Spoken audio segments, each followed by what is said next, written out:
Hello everyone, welcome to this video.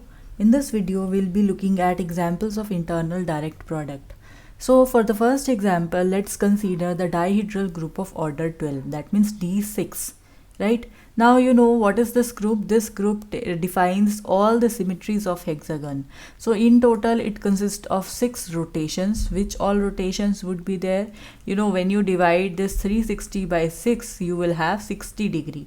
So by 60 degree you have 6 rotations. What all would be there? There would be rotation by 0 degree, rotation by 60 degree, rotation by 120 degree, by 180 degree, 240 degree and 300 degree, right? 360 degree would again be R0, right? These 3 rotations would be there and 3 reflections would be there. What all reflections would be there? You see, you have 3 reflections along the lines which pass through the corner points, the vertices of this hexagon, right? And 3 axes, they pass through the middle of the opposite lines. So here is 1, this is 2nd, and this is 3rd. So you will have reflection about these 6 axes, right? So these 12 members form the members of this dihedral group D6.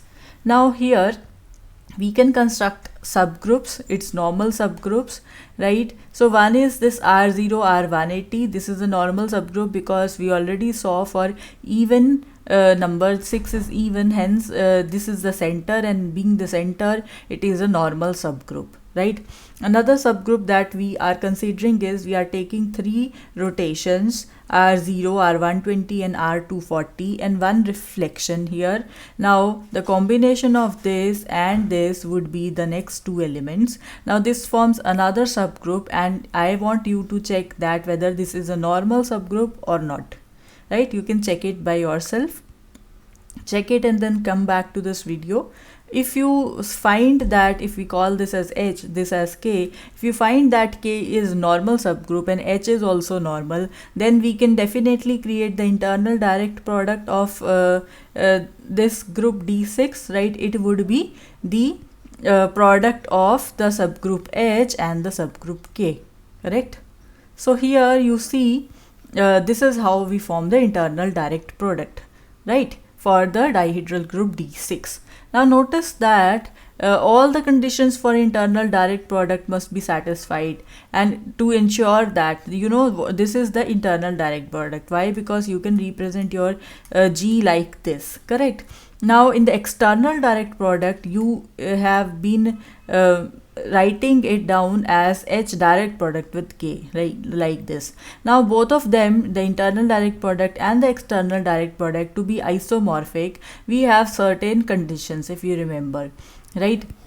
So here what all conditions were there? Both H and K, they should be normal and they should contain only one element in common to each other, which is the identity element, right? For it, let's see this example here. Let's consider the group of symmetry which is S3, right? So this is a permutation group. We can have first of all define our set S consisting of 1, 2, 3.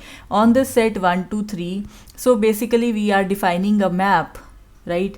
Some mappings, say sigma from S to S, such that the collection of this mapping forms S3, right? So here we can map identity, all the elements to itself. We can map 1 to 2 and 2 to 1, keeping 3 fixed. We can map 1 to 3, 3 to 1, keeping 2 fixed.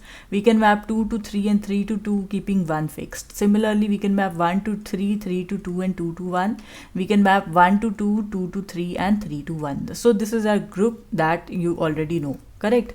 Now from this group, we construct 2 subgroups out of it. One is generated from 1, 2, 3, another one is generated from 1, 2, right?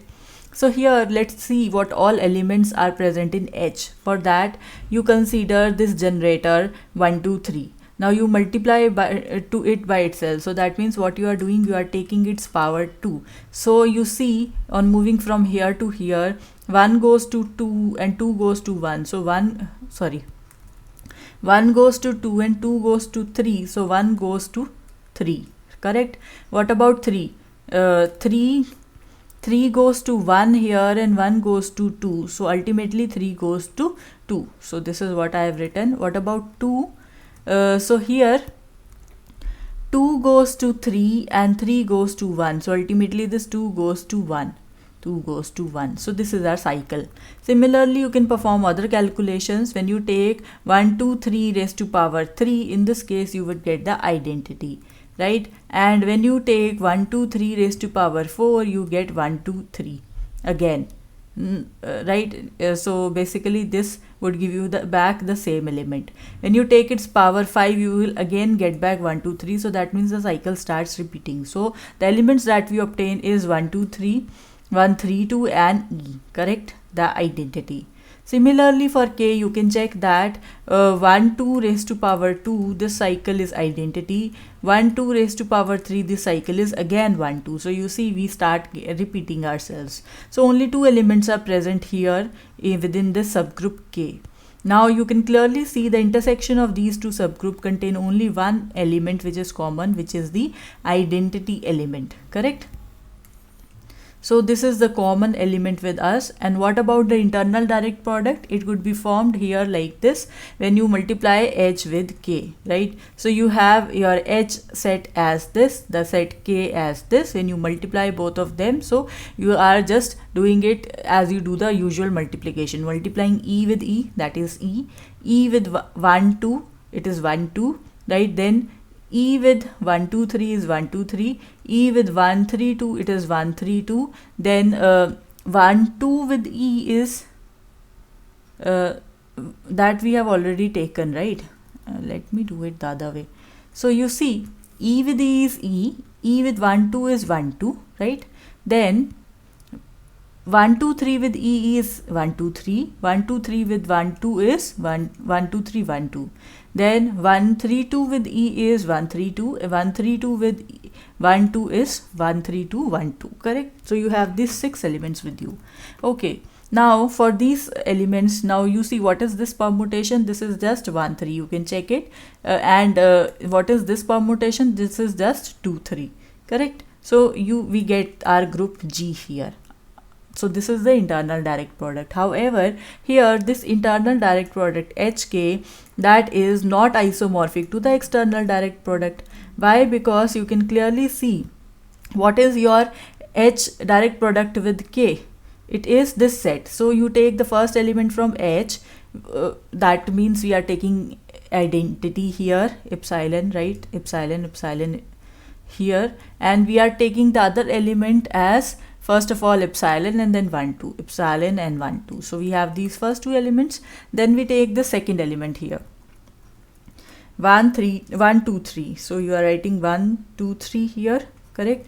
Then you are taking the first element as identity, the second element as 1, 2. The first as identity, the second as 1, 2, right? So you have this element and this element. Next you are taking this element 1, 3, 2, correct? And then you are again taking epsilon and 1, 2 with you. So you have this last 2 elements as well. So this is your direct product. Now here, this I say this direct product is cyclic in nature, and it is generated by which element? It is generated by this element 1, 2, 3 with 1, 2. Let's see how. If you take its power 1, so basically you are taking its power 1 and its power 1, which is the same element. So you see this matches here with this one, correct? If you take its power 2, 1, 2, 3 raised to power 2, we have calculated here, right? It is equal to 1, 3, 2. So let's write it over here, 1, 3, 2. And 1, 2 raised to power 2, we also have calculated it. It is equals to epsilon, right? So this give you which element? This give you your this element 1, 3, 2 and epsilon. Next, power 3, when you compute, you see 1, 2, 3 raised to power 3. It is this, right? The identity permutation. So this is identity permutation, and 1, 2 raised to power 3, it is 1, 2 only, right?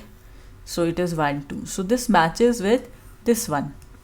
Then you have its power 4.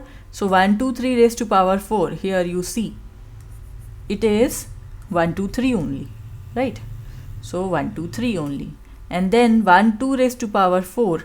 1, 2 raised to power 4 is you are doing it twice. So you are multiplying epsilon with epsilon, which is epsilon. So here you have this. So this matches with this permutation here, correct? Now we are left with just 2. This matched with this. So power 5 would give you 1, 3, 2 and 1, 2. You can check by yourself. This is the same result as this, and the last one is this one. So you see, when you take power 1, 2, 3, 4, 5 and 6 of this element, you get back the whole of this direct product. Hence this is cyclic in nature, correct? So this is cyclic. However, your group, which is S3, that is not cyclic. Hence they are not isomorphic to each other, right? And notice that in this case the subgroup K is not normal, right? So this is also another observation. So here all the properties should be satisfied. Here the property that K should be normal was not there. Hence the isomorphism does not exist between the internal and the external direct products. So I hope you understood this video well. Well, that is it for this video. Thank you for watching.